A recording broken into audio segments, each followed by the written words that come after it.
बीड जिल्ह्यातील आष्टी तालुक्यातील घुमरपिंपरी या ठिकाणी मारहाणीत मृत्यू झालेल्या विकास बनसोडे या तरुणाचा जालना जिल्ह्यातील भोकरदन तालुक्यातील बोरगाव तारू येथे त्याच्या मूळ गावी अंत्यविधी करण्यात आला असून विकास बनसोडे मृत्यू प्रकरणी विविध कलमानुसार गुन्हा दाखल केला असून सदरील प्रकरणाचा तपास बीड पोलीस करत आहे।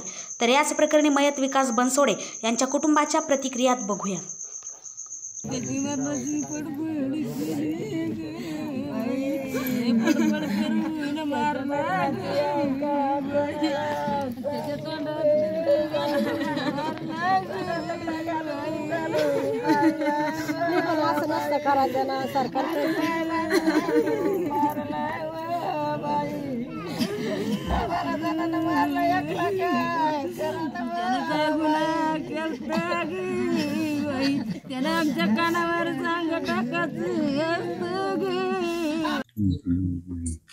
दादा का सांगाल आष्टी या ठिकाणी तुझ्या भावाला म्हणजे मारहाणीमध्ये त्याचा मृत्यू झालेला आहे, काय विषय आहे आणि ज्या ठिकाणी तुम्ही गेले होते त्या ठिकाणी पोलिसांचा कसं सहकार्य राहिलं? आम्ही गेलो होतो तिथं, त्यांच्या घरी बोलवलं त्यांनी, तिथून आम्हाला परत कड्याला बोलवलं, तिथं हॉस्पिटलला गेलो आम्ही।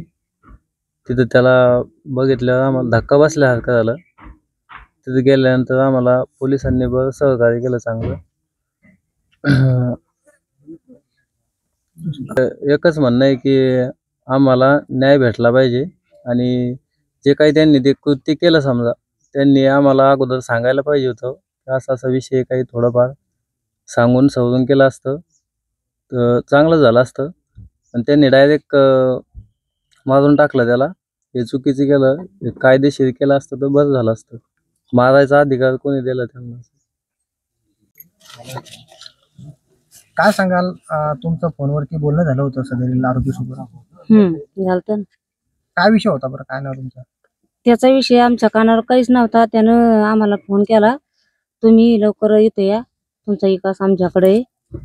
मी म्हणलं त्याला, तुम्ही काही त्याला मारहाण करू नका, जे मारलं असेल ते मारू द्या, आम्ही तिथे येऊ राहिलो।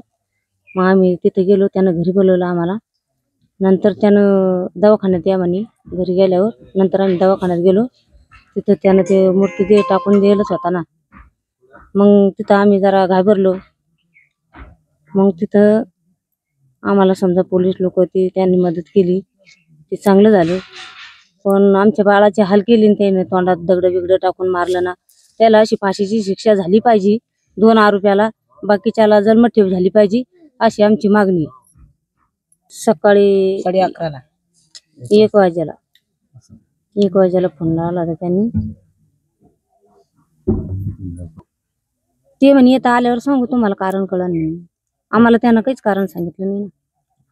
इथे या तुम्हाला सगळं काही कळलं। मारहाणीमध्ये ते तुमच्या नातेवाईकाचा मृत्यू झालेला आहे, काय नाव तुमचं? वंदना। माझ्या भाषाला त्या आष्टी तालुक्यात माझ्या भाषानं काय गुन्हा केलता? माझ्या भाषाला जर कधी इतकं हाल करून मारलं, माझ्या भाषानं काय गुन्हा केलता? जर कधी काही जर गुन्हा केला असेल तर त्यानं माझ्या भाषाला पोलीस स्टेशनला जमा करायचं होतं। त्यानं काहीतरी आम्ही काही करून तर आमच्या भाषेचं हे केलं असतं, पण या असा अन्याय करायचा नव्हता। गरीबाच्या घरावर ही अशी धाड टाकणं चांगली नसती। जसं माझ्या भाषाला मारलं तडपू तसं त्याला सजा भेटली पाहिजे। जशी सजा याला झाली तशी सजा त्याला झाली पाहिजे। त्याला फाशी झाल्याशिवाय सोडलं नाही पाहिजे। हे खोटे आरोप माझ्या भाषेवर रचले त्यानं, काही बी तसा काही माझा भाषा नव्हता।